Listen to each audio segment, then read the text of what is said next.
Hello, I'm Dwayne Bibbs. I'm interviewing Petty Officer 2nd Class Jenny McClendon on behalf of our Veterans History Project for Prince George's Community College in cooperation with the Office of Congresswoman Donald L. Everts and the Library of Congress. Today's date is October 3rd, 2014. We are located in the television studio of Prince George's Community College in Largo, Maryland. Included in the room are the camera operators, Damian Maynard, Donna Stevens, and Zachary Goldsmith. The project coordinators are Professor Teresa Dowell-Vest, Lewis Roden, and Dr. Sherelle Williams. The purpose of this interview is to gain insight into the life of United States military veterans currently residing in the state of Maryland. Thank you for joining us today, and thank you, Ms. McClendon. Thank you for having me. How would you like for me to address you, first off? I'm very comfortable with people calling me Jenny. Yes, ma'am. All right. Would you mind telling me where you were born? I was born in Lancaster, California, but I didn't grow up there. Oh, so you were just there for like a small amount of time? I think I was 6 weeks old when my parents headed up north to Silicon Valley. Silicon Valley, California? San Francisco Bay Area. San Francisco Yeah, to the rest Bay of the Area. country, I think it's the San Francisco Bay Area. What are some of your fondest memories around the Bay Area? Going to Yosemite National Park, a lot of the hiking and camping that we did outside of the area of San Jose. Driving into San Francisco for the ice-capades at the Cow Palace were remarkable. I remember the rock writing on the wall. I remember sometimes coming into San Francisco and it would look like there was this cloud on the ground. And that cloud on the ground, I would later learn, was what fog is. Oh. So I loved going out to Fisherman's Wharf where we saw the chainsaw juggler. The chainsaw juggler. Chainsaw juggler. I don't know if I would ever recommend that as a vocation, but that's one of the people that was out there on Fisherman's Wharf. I remember growing up and I didn't even stay in the Bay Area for very long. I moved from there when I was 12, but I lived in this old house that was very literally on the tracks. The railroad tracks went through my backyard, and there was an old outhouse in the backyard, and outhouse hole. There was no house over it. It was just a house. Yeah, so the house was that old, and I remember my grandfather telling all these terrible jokes about there being an outhouse in the backyard. So those are some of the memories that I had when I was growing up in California. Oh, okay. Do you mind sharing me your birth date? How old you are? June 28th, 1970. So that's actually the Congresswoman's birthday is also June 28th. Oh, really? Yes. Oh. Can you tell me about your parents? My father was a Vietnam veteran, combat wounded, and my mother was somebody who was a student in fine arts when he met her. And he was working on a math degree when they met, and like I said, she was working on a fine arts degree. They got married, and they moved up to Northern California because they had heard about all of these jobs. Now, all of these jobs would eventually become Hewlett-Packard, IBM, which IBM had been around for a while, Apple computers, and a large number of these computer industry jobs. So my parents literally got in with no education on the ground floor of these jobs, and they built a pretty nice life for us. What was it like growing up with a Vietnam veteran? Because my dad is an Iraq veteran, so. Yeah. Growing up with a Vietnam veteran in the house, I had some insight into, I knew what PTSD was from the time I was like 7. I knew what these VA meetings were, these support groups, these vet center meetings. In the very early days, I had knowledge of combat trauma, Really? very, very young. And I was born during Vietnam. So I also had insight into what the families who were bringing home POWs that had been incarcerated for long periods of time were going through. prisoners of war. Oh. And it was more of a phenomenon in Vietnam, I think, than in our current engagements, although there are POWs. But it was something that we talked about a lot in the 70s and 80s. I remember having knowledge. When I went and talked to the VA on behalf of myself, they asked me if I knew what PTSD was. And I was thinking, of course I know what PTSD was. Doesn't everybody? And I never knew that not everybody knew that. So growing up with a Vietnam veteran as a father provided insight for me. There would be times during my life that I could look at a person's behavior and say, this person might want to be evaluated for PTSD. And I would be 17, 18, 20. And I knew things about combat trauma, and I knew things about trauma. I knew things that when people would witness shootouts, people who survived natural disasters, I would notice things in their behavior. And I would be very uneducated and very non-formally educated, I mean. And I would say things like, that person should be evaluated for PTSD. So, you know, little did I know that as an adult I would become somebody who would, you know, lean in that direction as far as a personal specialty of knowledge. But yeah, growing up with a Vietnam veteran afforded me a lot of insight. Afforded me a lot of insight when I would have to deal with some of my fellow people on active duty.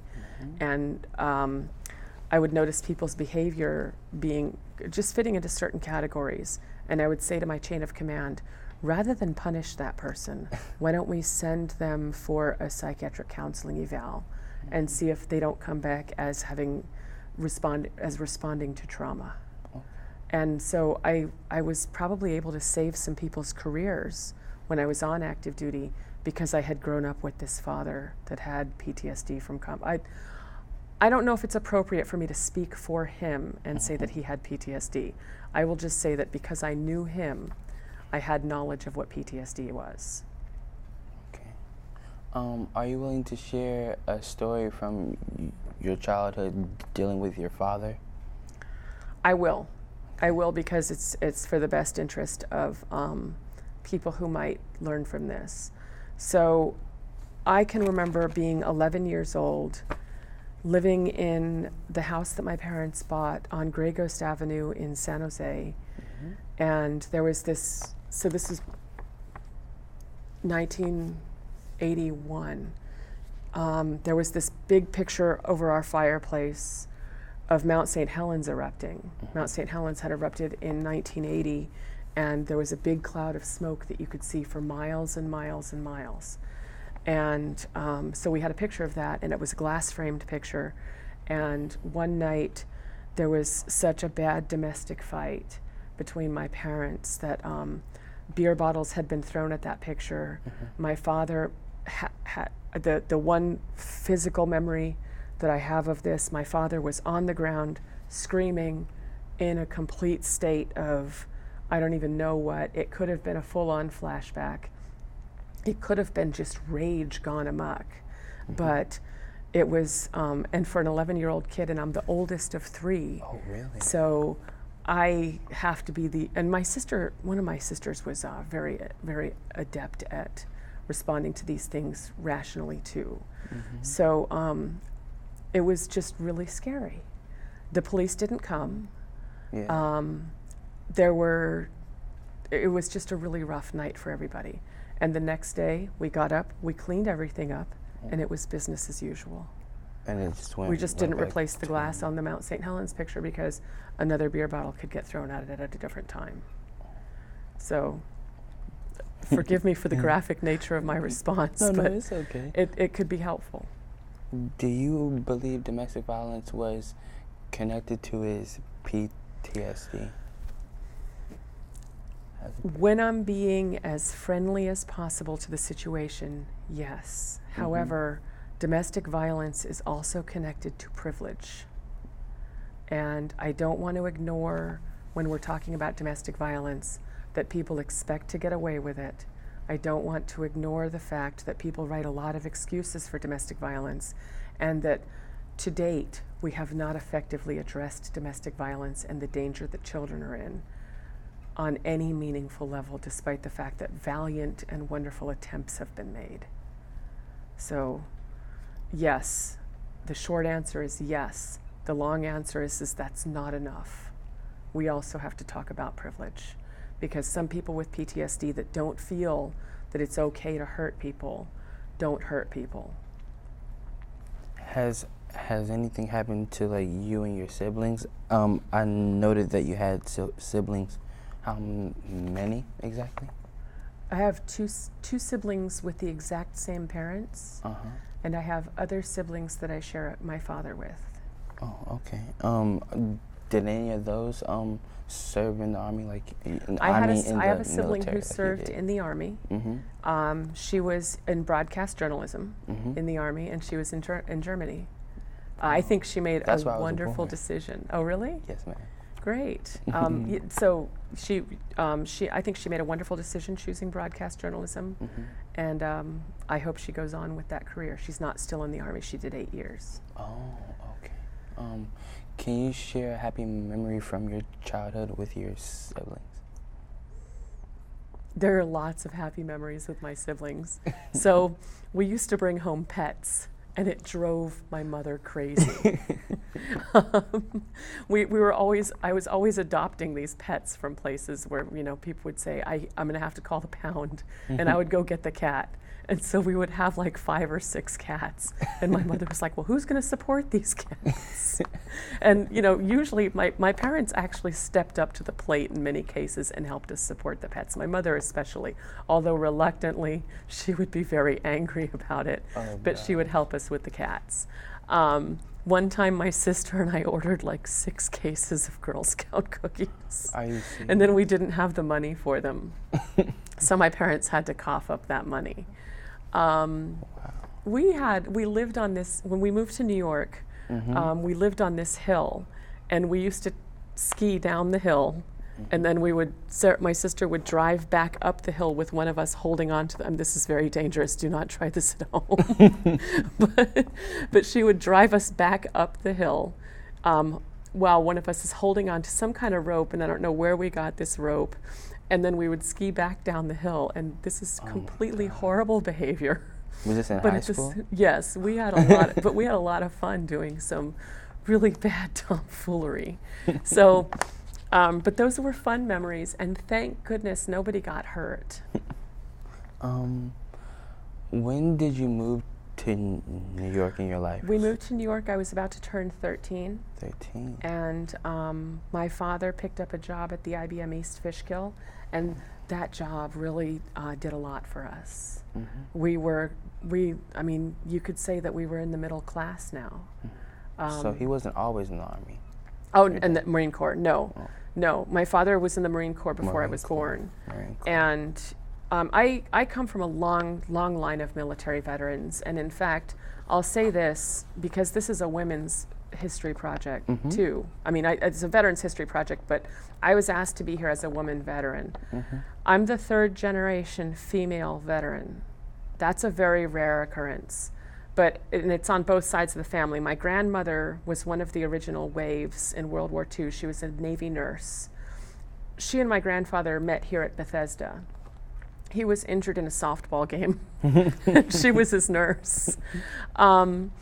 And my Aunt Terry was a Navy corpsman back in the 70s and 80s. And she went on to still work I don't know how much time she did. I think she did 5 or 6 years, a regular enlistment. And she went on to become a hospital administrator in the Bay Area. So did those generations of past people going into the military influence you to go into the military? On some level, yes. Oh, yes. Okay. Do you have, can we go back to your school days? Yes. Who were some of your best friends growing up? I have this friend, Christine, who lives outside of Baltimore here. Okay. And we were going to school in New York, but she's settled here, so it's kind of a miraculous, wonderful thing that we live near each other now. She was in my freshman gym class, and she was in my art class. And she was just a really practical, wonderful person that I could talk to about anything. I could tell this woman anything in the world. And so she's been a strong foundational friend for me for a very long time. My friend Michelle, we were best friends I was a freshman and sophomore, but she was a couple years older than me. So she was out of school by the time I was a junior. I was kind of left by myself. I had this friend, Tony. I used to go to his house all the time. And he was an artist, and he's an anthropologist now. Cool.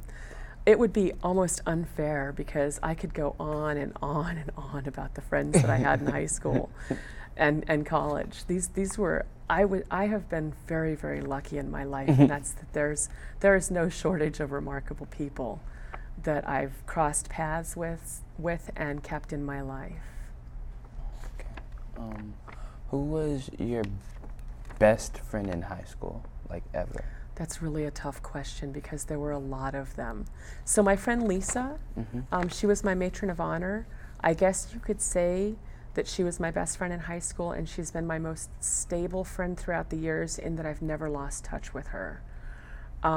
She's come to many of the births of my children, but it's kind of difficult for me to say that because there are other friends that have filled other roles that have been remarkable in my life. I have difficulty identifying and distinguishing someone as a best friend. Okay. Did any of your friends join the military like you did?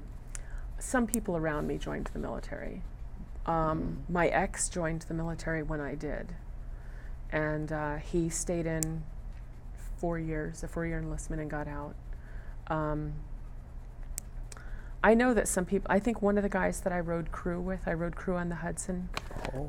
Yeah. One of the guys went to Annapolis for 1 year and he dropped. He willingly dropped out. He said he couldn't take it. And this was one of the smartest, toughest people I've ever known. So he did not want any part of, and he basically, if you asked him why he dropped out of this prestigious opportunity, he would say, it was horrible and I don't want to talk about it. And that's all I remember him ever saying. And so I wouldn't have pushed the issue. I think somebody that was a year behind me that I had been really good friends with but didn't stay in touch with went to West Point.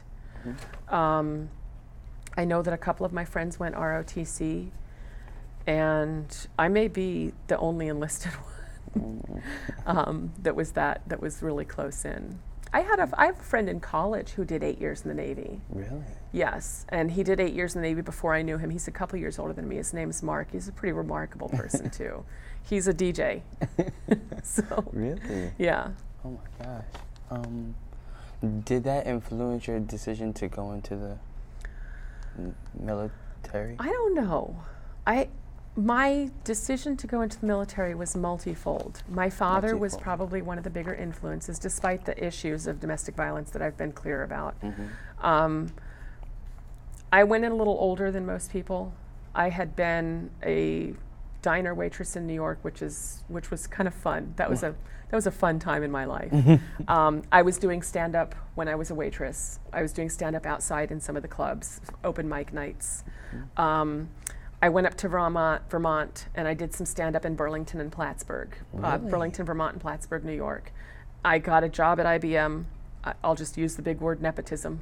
I got that job because my parents were friends with wonderful people who looked out for their friend's kid. So I had this very stable job at the IBM in Burlington, Vermont, and I liked the people that I worked with. I was very fond of my boss at IBM. His name was Rick. But there was still something lacking. Something just wasn't quite there. Yes. It's something that didn't, it was like there was something undone. And I think that undone thing was going into the military. Okay. Did you attend college before you went into the military? Was it before your service or after? Before, during, and after. Before. I've been in college for, 25 years. Wow. Yeah. Dang. At what time did you sign up for the military? I was 26. It was early 1996, and I was on delayed entrance for about 11 months. I left in February of 97. I was still 26, but not for long. And I went I went to boot camp at Great Lakes, Illinois. Okay. And you served in the Navy, right? I was in the Navy. Mm-hmm. Why did you choose that branch instead of all The idea of going to water, going out to sea, was really interesting to me. Oh, really? I had read Moby Dick. I was a fan of the idea of going out and being one with the ocean. I was always a swimmer. I rowed crew in high school, so water sports. I kayaked frequently when I was up in Vermont. So water sports were a big thing for me, and the Navy seemed like a perfect match. My Navy recruiters were pretty awesome too. So I had interviewed with the Army and the Marine Corps, and I found both of those services I wasn't interested. I didn't like the recruiters. I didn't like the recruitment process. And I went into the Navy, and I felt like my two recruiters were being square with me, and they were. So I joined the Navy, and that I do not regret. How long did you serve? I was in for a little over 4 years. What was the highest rank that you would achieve? I made E5. I achieved the rank of E5. E5. Are you proud of your accomplishments, or do you think that you wanted to do a little bit more? I wish that I had stayed in and gone through the officer corps. I wish that I had done that. Why? I was motivated. The military is having some transit. They've been having some problems for a very long time, and I am a problem solver, and I wish that I had stayed in and gone up the officer ranks so that I could participate in helping solve some of the problems that the military is having. Okay. What do you remember about training camp when you first started out? Was it like a wide awakening? No, it wasn't so shocking. My recruiters had been pretty honest with me about what was going on. In fact, I thought boot camp was going to be worse, based on movies like Full Metal Jacket, and based on what my recruiters told me, that the company commanders were going to try to make the barracks rain with our sweat. I didn't find that to be necessarily true. I don't think that they were easy on us either, but I didn't think it was as aggressive as what I was expecting. When I first went into boot camp, and one of the best ways, this is life advice for anybody walking. Listen to what people tell you. When I was there for maybe 2 days, our senior chief, who was one of our company commanders, said, "Look, boot camp is a game. Play the game. Give people what they want, and you will be okay." And lo and behold, if that wasn't true. I mean, if somebody wanted a salute, if somebody wanted 10 push-ups, 50 push-ups, 100 push-ups, just give it to them. You give them their 100 push-ups, and they're going to send you on your way. So it was not, I didn't find it to be horrible. Oh, okay. How did you feel when you first got there? I just wanted to get into the swing of things. It seemed to take forever for us to get out of our blue sweats and into our uniforms. You know? Where did you go for your location again? My training, my first training after boot camp was in San Diego. I was at Fleet ASW Training Center. My instructors at that training center, my first 2 instructors, I'm not going to give their last names because they haven't consented to anything. Their first names were Tom and Todd. Tom and Todd. Okay, so these guys were fabulous.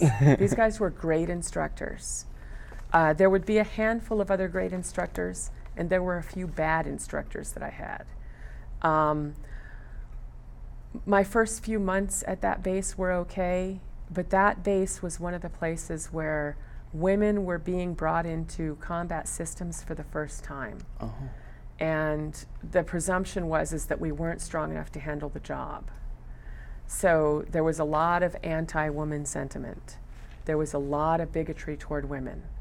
There was a lot of division and divisiveness that I found at that base. And so I started feeling malcontented. Everything, the promises seemed to be quite appropriate until that time. Boot camp wasn't horrible. We got good advice in boot camp. We got taught how to navigate the military.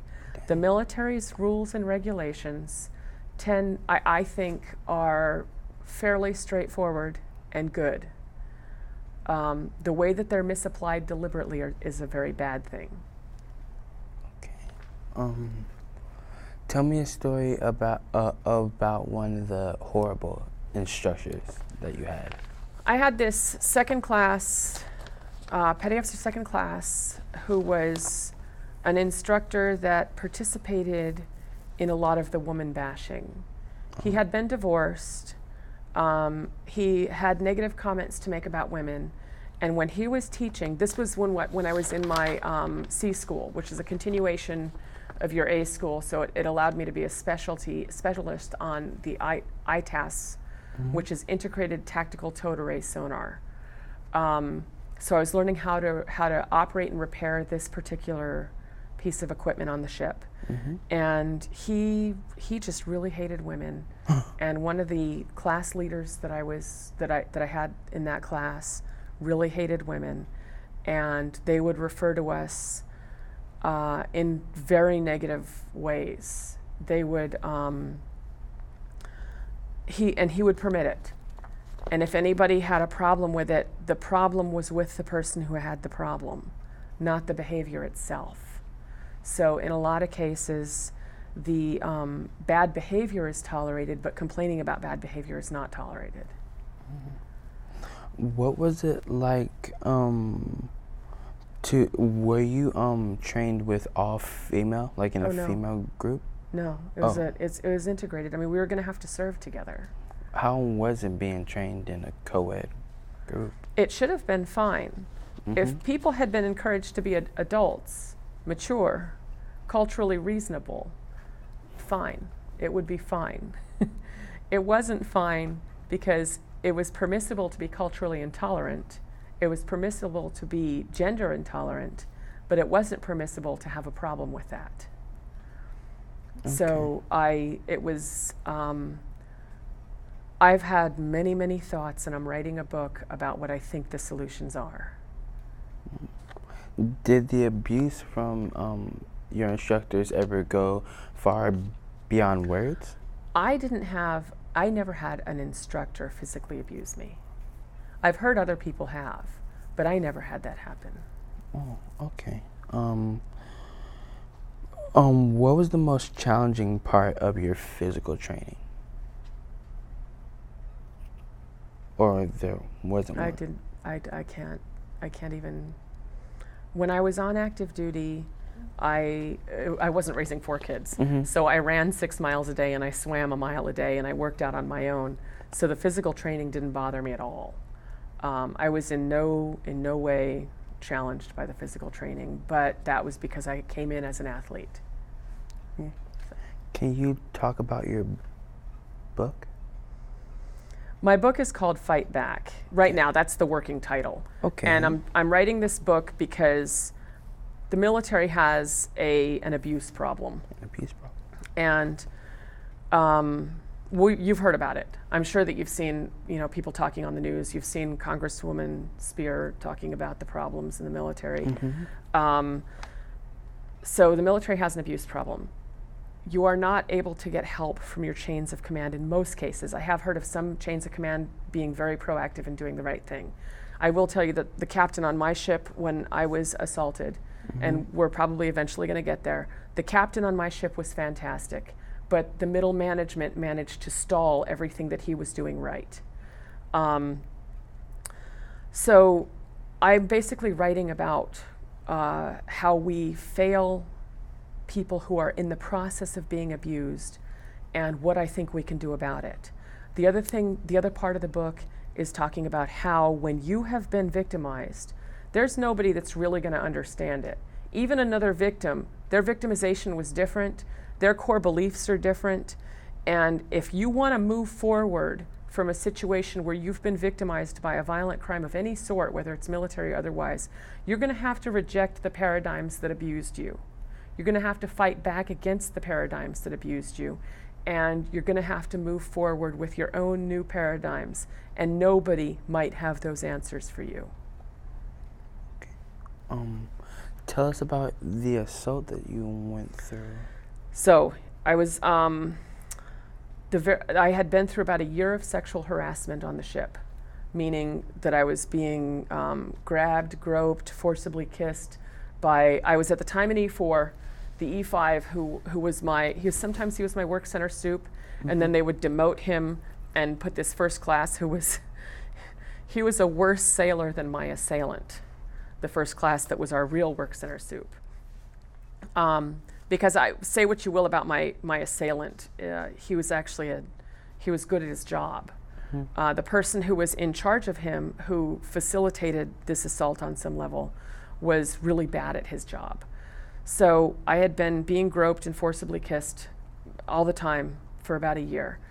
Eventually, we sail out to sea to avoid some hurricanes that were going to hit Norfolk. We were stationed in Norfolk at the time. And there was an E5 who was being asked to write the watch bill. He was actually a pretty good guy. And he told my assailant, okay, I have to put you on a mid-watch. Who do you want on the mid-watch with you? And my assailant requested me personally. And so I was on mid-watch with him every third night while we sailed from Norfolk through hurricanes and tropical storms into the Caribbean. And I don't remember if it was the first night or the second night. I mean, he groped and forced. So you could say that he sexually assaulted me almost every night. At least one of these nights, and sometimes the memory is foggy, which is a symptom of having been traumatized. But at least one of these nights, that sexual assault went on to a full-blown rape. And it was, and I remember just getting up at the end of the watch, getting dressed, going back, taking a shower, and going to my rack and going to bed, and getting up the next day. And I started to get madder and madder about this because I had learned the message, don't complain about this. I had that message. It was very, very clear. Don't complain about this. And so I got madder and madder and madder, and I was overflowing with anger over this problem. And I eventually started telling a couple of people what had happened. And people would say, oh, that guy's such a creepy bastard. And I'm sorry, forgive me the bluntness there. It's okay. But people would say, oh, this guy was such a creepy bastard. And that's all anybody had for me. I eventually had said a couple of things to my chain of command, and they decided that they were just going to handle it. So they told him, when you see her coming, you walk the other way. And so we've got somebody who's committed a sexual assault, and he's being told, your punishment is you can't share the same hallway with her. I'm so sorry that happened to you. Well, I appreciate that. Good people, there's very little that we can do about what bad people do unless we can get convictions, unless we can find a way to socially empower people who've been through this. It's so difficult because the people that are sorry are not the people who are committing the crimes. You know, the people who are committing these crimes have justified the crimes. They're not remorseful. They decided that I deserved it. They decided that my division understood me to be of a different gender identity persuasion. That's not altogether untrue, okay? So they said, my division had decided, well, he was raping her because she's a lesbian, and he wanted to correct her problem. And this is basically what my division decided. By the way, in no way did I intend to share this part of this today, but I just remember thinking, and it would be years before I would hear the term corrective rape. It would be years before I would understand that this wasn't uncommon. It would be years before it would make sense to me, because at the time I was like, well, I mean, you're very confused after a violent crime. You don't. It's just a shock to your system because most of us would never commit an act of violence. You know, most of us, if tasked with saving our lives from a violent crime, would fight off the assailant enough to get away and then leave. Most of us don't even have enough violence in us to kick the heck out of somebody that has attacked you. You're usually like, no, I'm just getting out of here and I'm going home. You know, I'm going somewhere else. Yeah. But these violent predators, they're going to keep going. So my life got worse and worse on the ship, and my chain of command started to taunt me. Now, when I say chain of command, I mean from my senior chief down. Okay, because as soon as we get into my department head, the weapons officer, even the XO, and then my commanding officer, these people seemed to have a very forward opinion about the matter. They seemed to be looking for solutions. Was he eventually punished? He was brought up on charges, and Okay. let me, I'm trying to rack my brain. He was brought up on charges. The lesbian thing came up again with Okay. NCIS, Naval Criminal Investigative Services, and the NCIS agent was a devoutly religious person, which there's nothing wrong with. But she said a couple of times to me, well, he said he raped you because you're a lesbian. Did it help? And stupid stuff like that. How did that make you feel? Well, it made me feel like, on one hand, I was thinking, because I've always been a clear thinker. On one hand, I was like, are you really this sick? You know? I was like, and I've been forced at this point to see a therapist. And I'm thinking, I've been forced into to the mental health industry. And you're saying something like that, and you're presumed sane. I just couldn't believe. Of course, you probably hear some anger in my voice when I share. Forgive me on that. Yes, no, it's But, okay, no problem. But yeah, I just remember thinking, the world might be sick. That's how it made me feel. I remember thinking the world might be sick. It might be Rousseau, the philosopher Rousseau, would say that the individuals are actually well unto themselves and the social structure is sick. And I was thinking maybe the social structure is sick. Maybe Rousseau was right. So that's how it made me feel. What about the Navy culture made this happen? I'm glad that you asked the question about culture, because that's one of the things that I address in my book.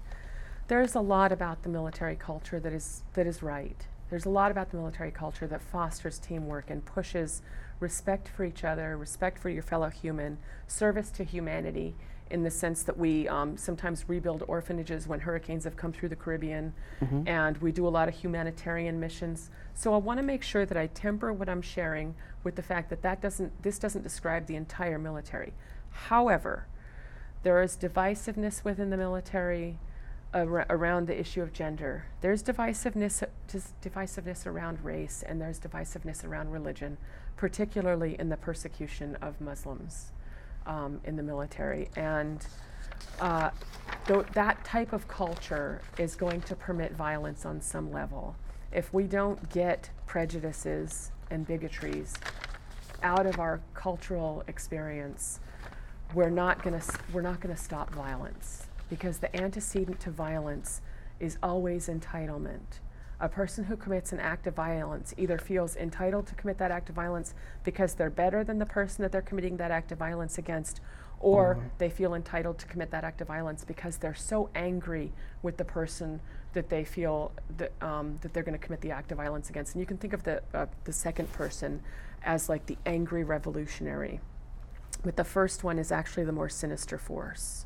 The person who feels that they can commit an act of violence because they're somehow superior to their victim is far more dangerous than the Che Guevara, or I'm trying to think of a good revolutionary that turned to violence and maybe shouldn't have.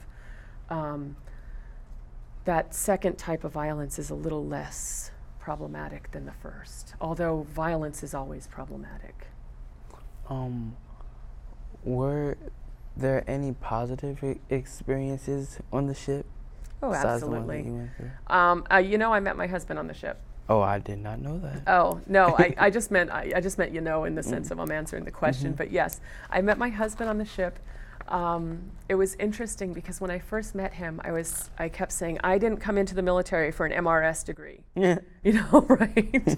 And so I kept trying to avoid him, and I could not shake this guy. And the best decision he ever made was to not leave me alone. We've been together for a very long time now, and we have 4 children together. Really? So I met him on the ship despite all of this. And it takes one heck of a person to go through a violent crime with your girlfriend. Most relationships don't make it. and we did. So that was good. I really liked my captain. I really liked my department head. I really liked the weapons officer. These guys were really amazing people, thoughtful, good at their jobs, and they were interested in balance on the ship. They were not participating in the male domination. They were not. These were not bad. These were good people. So I met some amazing people along there. We had this wonderful master chief. Yeah, he was kind of a loudmouth, but he was a wonderful human being when push came to shove. So I going out to sea, you can see the stars forever. There's something magical about going out to sea. So that was an amazing experience. When you got into that altercation, were you with your husband? Oh no, I was on watch. It was the mid-watch, so when I say went through it with me, I mean just stood by my side while I was going through the recovery from it. Oh. Yeah. No, he wasn't with me during the assault. I was on watch alone with my assailant.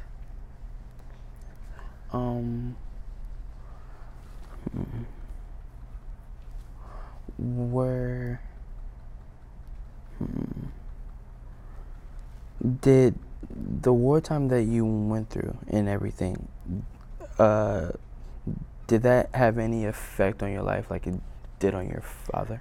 I didn't serve in hot battle. I didn't serve in wartime. Mm-hmm. So I served during mostly peacetime.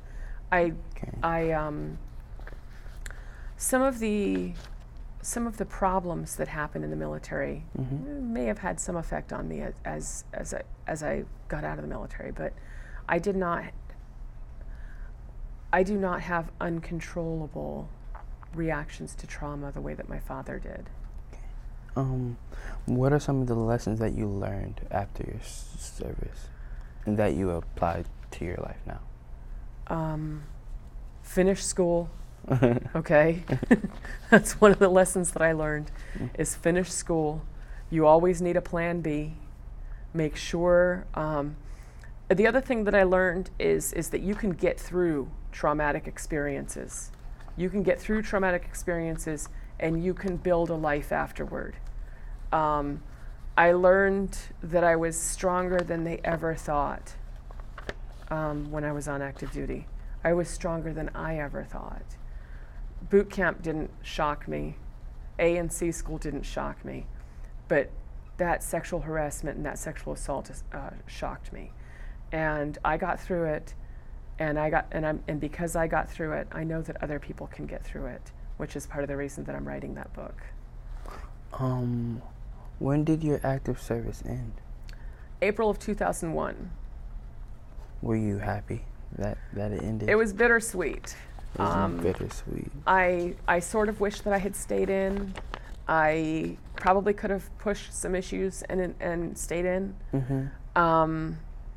But at the same time, I got out. I went straight to school, and I stayed in school. And I finished 3 master's degrees. And I am on the cusp of a PhD. And so I became everything that I wanted to be in the wake of my service. So you translated some of the military training, like mental training, to your job and to going back to school and getting everything? It's possible that some of the mental training in the military helped me along the way.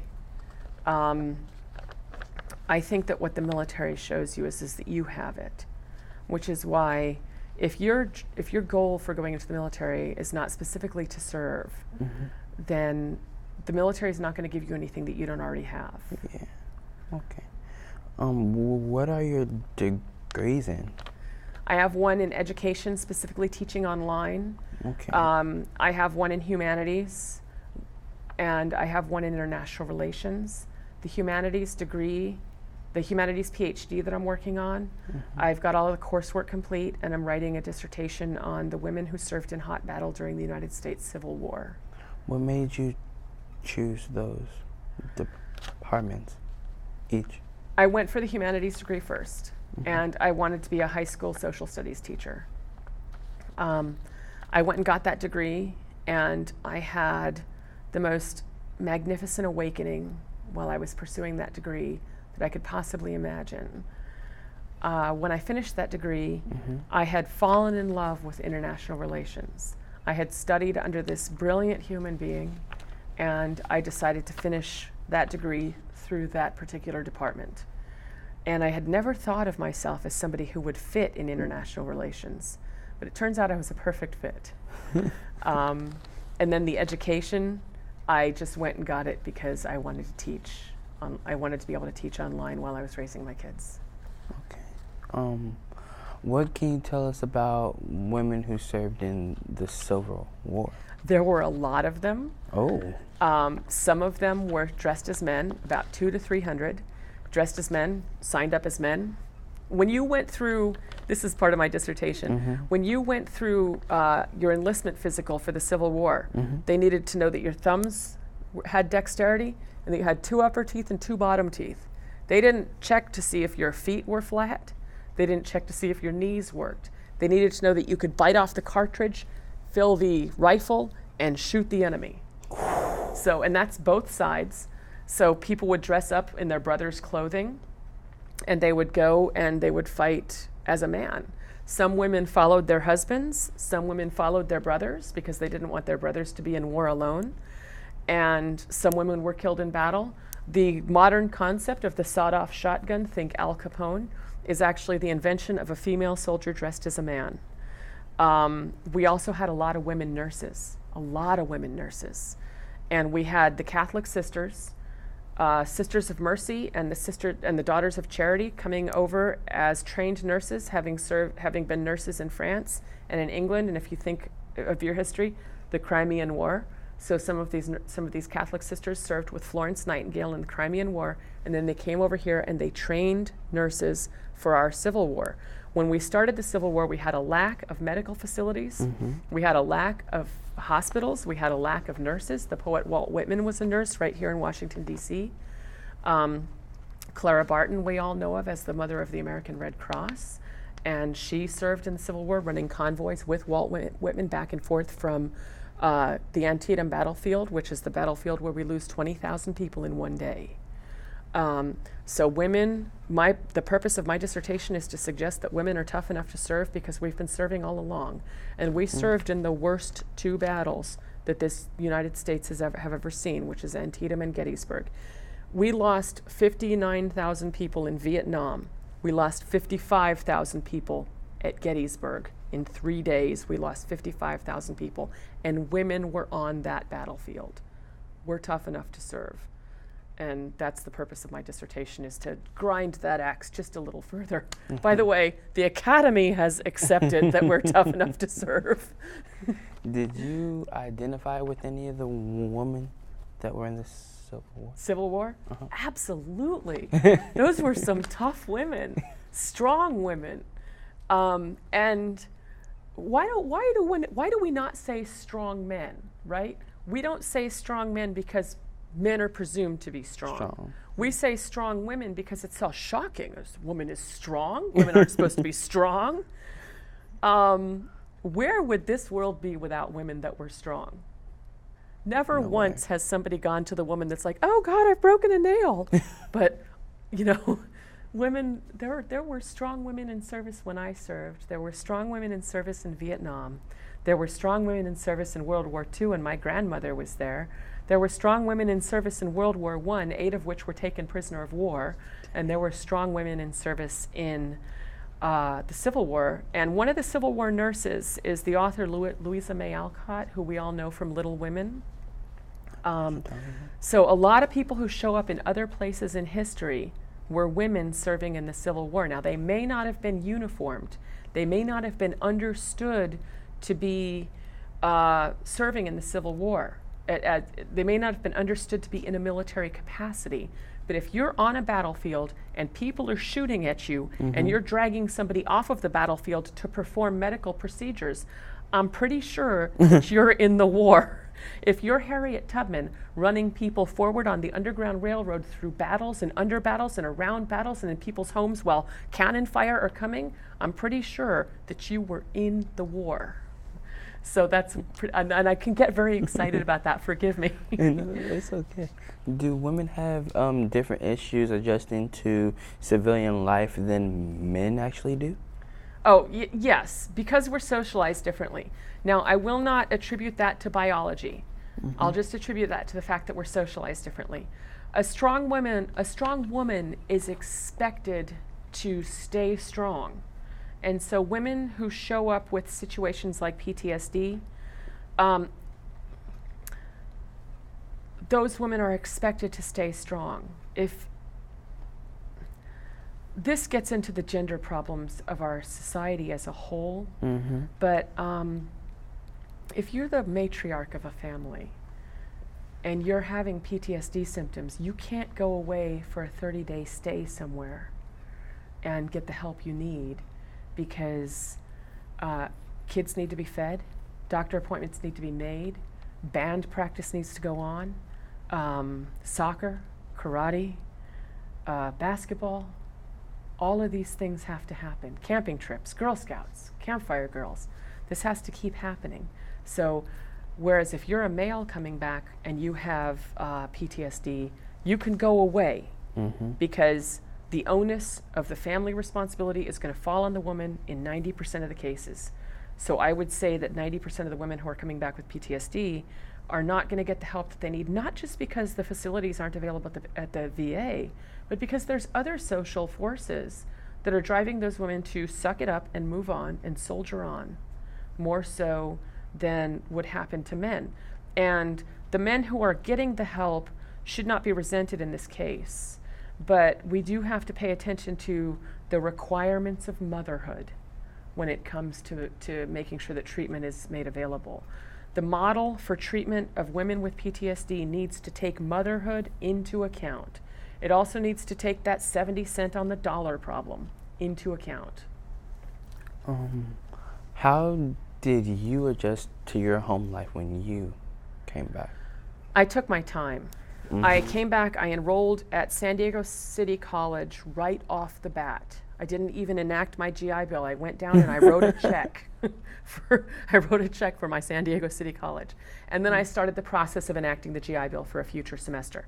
I went and got a job and I eased back into life, but I kept going. There's something that Martin Luther King said, and he's talking about civil rights specifically, but this also applies when you're recovering from something. And it was these words that made me write this book. He said, if you can't walk, crawl, and if you can't fly, drive, if you can't drive, walk, if you can't walk, crawl, but whatever you do, keep going. And so the way that I integrated back into life was I kept going, and I just kept going. And then I was a new mother, and then I was a second-time new mother, and then I was a third-time new mother. And by that time, when I was in the delivery room with my daughter Angela, I was in the delivery room writing a logic course that was going to start the following Monday. So I was in there with one of the old first tablets, right? The first PCs where you flip it around and it makes a tablet. And I was writing my course lectures for a Monday course. And all of a sudden, I was a working professional mother. and then I was pregnant with my fourth child, and I had a full-time job. And I was teaching on the side, and I was a working professional mother. And I had to learn about daycare. And my husband was deployed at the time. And so I eased back in, but that mantra, keep going. Whatever you do, keep going. That stayed with me. And on the days where I don't want to go to work, On the days where like tonight, I've got karate, then basketball, and I don't even know what comes after that, right? It's all in my day planner. It's in my phone set on different types of alarms. I've got to get one kid off of one bus, and then we've got to go to karate, and then I've got to come back and get another kid off another bus. Keep going. The sun will go down on this day, and there will be rest available. Keep going. What are some of the lessons you've learned from your service? Well, keep going would be, Yeah. but I learned that from Dr. King and a few other people. I am really grateful to the people who who walk in my boots today. If there's anything I can do for the people who walk in my boots today, whether they're my students, whether they're my friends, whether they're my neighbors, I would like to be there to do that. But what I've also learned is that there's all of these people who didn't serve but did good things for their country. I want to make sure I'm serving them too. I don't want to just serve veterans. I want to make sure that people in need are getting their needs met. The military, despite the fact that they're failing on the sexual assault issue, they're doing a lot of other things right. And the model for what they're doing right, education benefits, healthcare benefits, opportunities, momentum, mentorship, these things are going very, very well. That model should be exported. Thank you. Did your military experience impact your feelings about war in any way, shape, or form? I'm gonna have to marry my military experience to growing up with a parent with combat issues. We need to learn more about trauma. We need to respond to trauma affirmatively, proactively, quickly, and longitudinally. Can someone help me with that word? Longitudinally, for a long time. We need to give people treatment for a long period of time. We need to give people treatment quickly. We need to honor the trauma and not treat the person like they're flawed. And those are things that I'm working on. What message would you like to leave for the future generation of women who would view this message, actually? You're tough enough to serve because you showed up. I would say stay in the game, reach out for help. Don't compromise your values, and that not everybody who is around you that doesn't seem to be helping you is not, like, how do I say this? Is if people don't seem to be helping you right here and right now, they might help you in the future. But let people help you. Let people teach you. But only let the people who teach you, only let the people who treat others with dignity and respect teach you. Do not learn from people who are disrespecting others. Is there anything you feel we didn't cover or want to include in this interview? No, we went further than I ever expected. Actually, I want to thank you guys for asking really good questions. No, thank you, ma'am. This concludes our interview. I would like to thank you, Petty Officer, 2nd Class McClendon. Thank you for taking your time to share with us your story for the Veterans History Project, ma'am. Thanks. Thank you. Great.